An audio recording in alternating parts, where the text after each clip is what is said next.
Court ने बनवाया है या मोदी जी ने बनवाया है? एक बात आप कॉमन सेंस नहीं लगाते क्या? अरे सुनिए, अरे इतनी भी चाटुकारिता मत करिए, इतनी भी दलाली मत करिए, अरे कॉमन सेंस लगाइए ना। कोर्ट पे बात है कि किसी आपके मुद्दे को लेकर आपका ये कोर्ट भी सरकार का है। आप देखिए, सुनिए, आप पत्रकार भले बन गए हैं लेकिन आपकी बुद्धि अभी भी सरकार के तौर पर काम कर रही है, समझ रहे हैं? लेकिन मैं आपको सुनिए, वो सब देश की भाषा जानते हैं। घाट घाट पे कपड़ा बदले, कोस कोस पे वाणी, और जिस प्रदेश में जाए वहीं पे फेंके लंबी लंबी। बताओ कौन सा प्राणी? मोदी। उत्तर प्रदेश में जो लोग समझते हैं ना कि ये हिंदू हितैषी सरकार है, भाजपा की सरकार, तो लोगों को बता दूं कि अगर भारतीय जनता पार्टी के राज्य में सबसे ज्यादा किसी के ऊपर जुल्म और अत्याचार हुआ है तो वो एकमात्र हिंदू लोग ही हैं।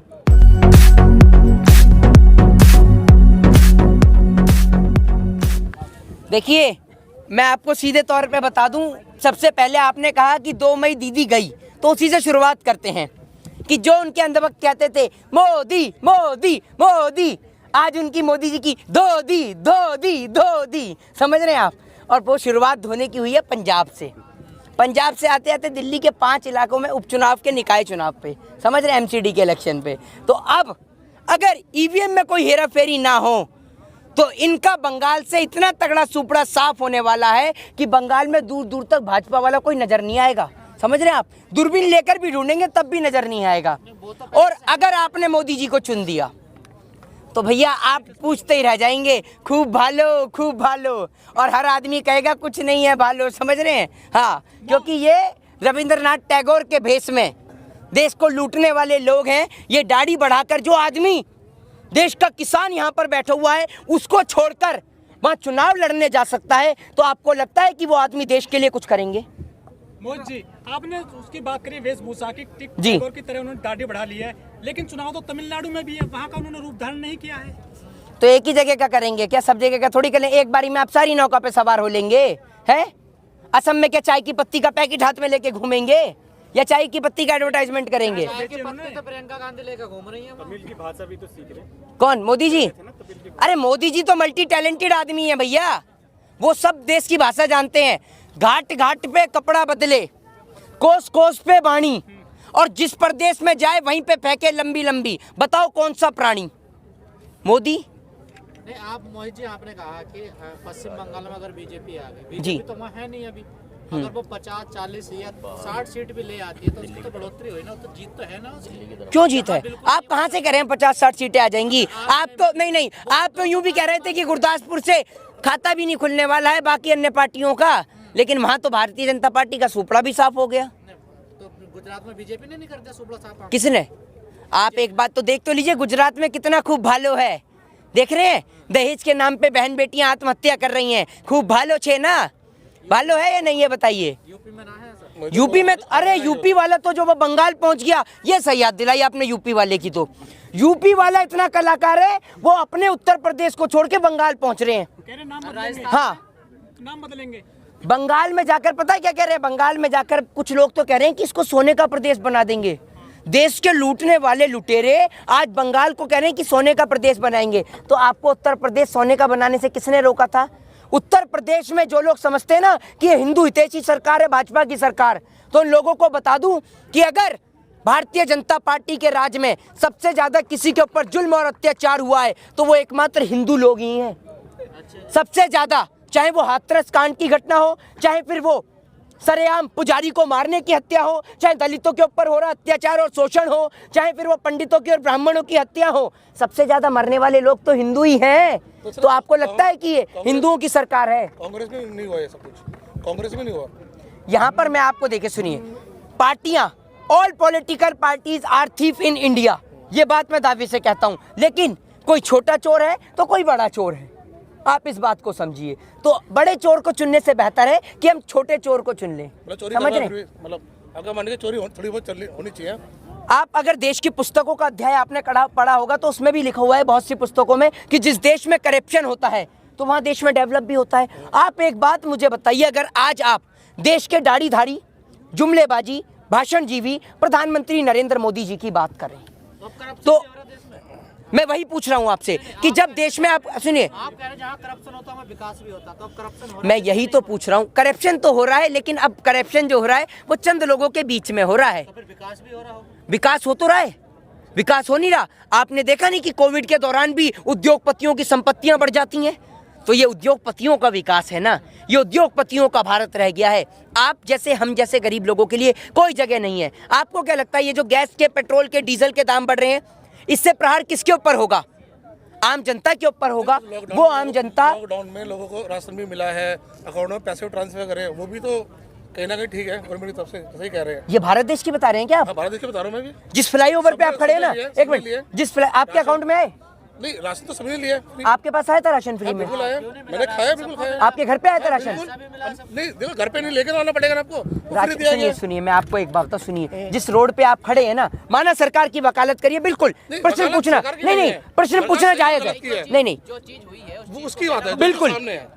तो भाई ने कहा, तो एक बात आप मुझे ये तो बताइए, जिस फ्लाईओवर पे खड़े हैं ना, इसी फ्लाईओवर पर नंगे पांव प्लास्टिक की बोतलें पैर के अंदर बांधकर इस देश की जनता अपने घर तक गई है। उस बेटी को भूल जाएंगे जो बेटी साइकिल चला के अपने पिता को पीछे बिठाकर अपने गांव तक लेके गई है? जिस सरकार की औकात देश के अंदर 300 रुपए का ट्रेन का टिकट देने की नहीं है, वो सरकार आपको लगता है कि देश के युवाओं को बेहतर भविष्य देगी, देश में बेहतर शिक्षा और बेहतर स्वास्थ्य देगी? और आप उस देश की बात कर रहे हैं जिस देश के अंदर अगर आप गाड़ी खरीदने जाते हैं तो आपको कम टैक्स पे करना पड़ता है, लेकिन दूसरी ओर अगर आप शिक्षा के लिए लोन लेते हैं तो आपको ज़्यादा टैक्स पे करना पड़ता है। एक बताइए, मोदी जी के राज में कितने मेडिकल बने, कितने एम्स बने, कितनी ITI बनी, कितने मेडिकल कॉलेज बने, कितने नए स्कूल बने? इन्होंने सिर्फ इतना करा है, इलाहाबाद का नाम बदलकर प्रयागराज कर दिया, फिर अपना अजय सिंह बिष्ट से कर दिया योगी आदित्यनाथ। मंदिर का नाम फिर आप लिया है। मंदिर क्या मोदी जी ने बनाया है? योगी जी ने बनाया है। कोर्ट क्या कर रहा था फिर? अरे सुनिए, जैसे 3 तलाक का मुद्दा कोर्ट में लाके पास कराया, संसद से पास कराया पूरे सांसदों के बहुमत से, तो मेरे आराध्य मर्यादा पुरुषोत्तम भगवान श्री राम को कोर्ट के दरवाजे क्यों खटखटाने पड़े? इस बात का भी तो जवाब दे दीजिए। सरकार की वकालत तो कर रहे हैं, इस बात का भी तो जवाब दीजिए। राम नहीं है तो क्या राम नहीं है क्या? राम क्यों? राम तो है, राम सभी के दिल में है। राम इस देश की 133 करोड़ जनता के दिल में है। कोर्ट के दरवाजे तो पिछली सरकार में खटखटाने पड़ रहे थे ना, इस सरकार में तो बना है मंदिर। तो इस कोर्ट ने नहीं, कोर्ट ने बनवाया है या मोदी जी ने बनवाया है? एक बात आप कॉमन सेंस नहीं लगाते क्या? अरे सुनिए, अरे इतनी भी चाटुकारिता मत करिए, इतनी भी दलाली मत करिए, अरे कॉमन सेंस लगाइए ना। जब 3 तलाक का मुद्दा आप 300 सांसदों के बहुमत से पारित करवा देते हैं, तो एक बात मुझे बताइए, राम जी को कोर्ट के दरवाजे क्यों खटखटाने पड़ते हैं? आप कहते कि मैं प्रधानमंत्री नरेंद्र दामोदर दास मोदी पूर्ण बहुमत की सरकार के साथ पार्लियामेंट से भगवान श्री राम का मुद्दा पूरा करवाता हूं और भगवान श्री राम का मंदिर बनवाता हूं, तब सुनिए, तब मैं आपसे कहता, सुनिए, मैं फिर कहता कि आज तो कोर्ट का दरवाजा क्यों खटखटाना पड़ा? 3 तलाक के लिए आप गए, 3 तलाक के लिए आप कोर्ट गए, 3 तलाक के लिए आप कोर्ट गए। अरे कैसी बात कर रहे हैं? एक बात मुझे बताइए, धारा 370 को भी लेकर लोगों ने कहा था, लेकिन कोर्ट की मान्य हुई? बताइए ना आप मुझे, कोर्ट की मान्य हुई? मंदिर कोर्ट नहीं बनवाया, लेकिन बिल्कुल। दूसरी तरफ कहते हैं कि कोर्ट भी सरकार का है। एक तरफ आप कह रहे हैं मंदिर कोर्ट ने बनवाया, सरकार ने नहीं बनवाया। जब कोर्ट पे बात आएगी किसी आपके मुद्दे को लेकर, आप कहेंगे कोर्ट भी सरकार का है। आप देखिए, सुनिए, आप पत्रकार भले ही बन गए हैं, लेकिन आपकी बुद्धि अभी भी सरकार के तौर पर काम कर रही है, समझ रहे हैं? लेकिन मैं आपको सुनिए, मैं आपको एक बात बता दूं, आप कॉन्सेप्ट ही नहीं समझते। अगर सरकार कुर्सी प्रेमी भाजपा की सरकार, समझ रहे हैं, उसने पार्लियामेंट से इसलिए पास नहीं करवाया राम मंदिर का मुद्दा कि उसके हाथ से मुस्लिम वोटर ना छिन जाएं, जो उनकी पार्टी में मुस्लिम वोटर्स हैं ना, वो ना चले जाएं, इसलिए। क्योंकि आप तो कॉमन सेंस लगाते नहीं हैं, लेकिन हम पूरा कॉमन सेंस सोचते हैं। मुस्लिम वोटर है बीजेपी में? क्या बात कर रहे हैं? अभी उपचुनाव हुए ना, एक मिनट, दिल्ली में 5 सीटों पे उपचुनाव हुए ना, हैं? उनमें से 1 सीट पर मुस्लिम कैंडिडेट ही खड़ा करा बीजेपी ने, तो ये क्या है? वो वोटर, उसको 105, उसको जो सुनिए, उसको जो 105 वोट मिले वो भी मुस्लिमों के मिले, तो वो वोटर नहीं था क्या? वो जज कैसे बैठ गया वहाँ जाकर के विधानसभा में? कौन सा जज? जिसने रंजन गोगोई उसको सीट वहाँ कैसे मिल गई? अगर वो फैसला नहीं देता तो सीट मिलती क्या? अगर वो फैसला नहीं देता तो सीट मिलती क्या? ये तो बताइए मुझे। एक वो व्यक्ति, नाम नहीं लेना चाहूंगा, पूरा देश जानता है, जिसको राज्यसभा मिल जाए, और अकॉर्डिंग टू लॉ, अगर आप लॉ की बात करें तो लॉ के अंदर लिखा हुआ है कि आप किसी भी संवैधानिक पद का अपमान नहीं कर सकते, लेकिन वो राज्यसभा की कुर्सी को कहते हैं कि मिल गई, समझ रहे हैं? तो आपको कोई हक और कोई अधिकार नहीं कि आप उसकी अवहेलना करें, लेकिन उनके ऊपर कार्रवाई नहीं होती है। और एक बात मुझे बताइए, आपने कहा बंगाल के ऊपर, आपने उत्तर प्रदेश को उत्तम प्रदेश बना दिया।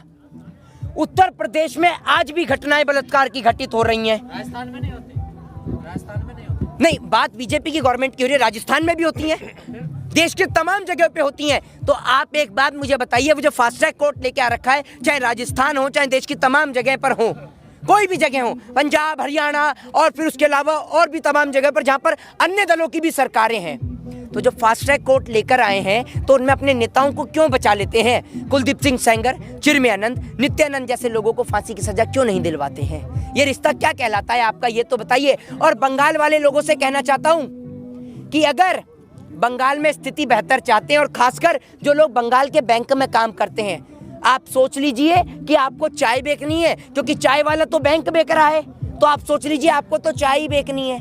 और आप उस देश की बात कर रहे हैं जिस देश के अंदर क्रिकेटर जो हैं, अगर वो बल्ला हाथ में पकड़ते हैं उनको करोड़ों रुपए मिलता है, तो एक माँ प्रश्न कर लेती है कि माँ इन लोगों को पैसा क्यों मिलता है? तो उसकी माँ जवाब देती है कि ये लोग देश के खातिर खेल रहे हैं तो इनको पैसा मिलता है। और एक वो देश का जवान जो सरहद पे शहीद हो जाता है, वो कूद रहा होता है हेलीकॉप्टर से, तो बेटी पूछती है कि माँ इनका क्या?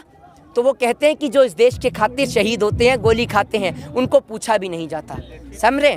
शहीदों के नाम पर राजनीति करने वाली और किसानों के नाम पर राजनीति करने वाली भाजपा की सरकार का अब समस्त प्रदेश से सुपड़ा साफ होने वाला है।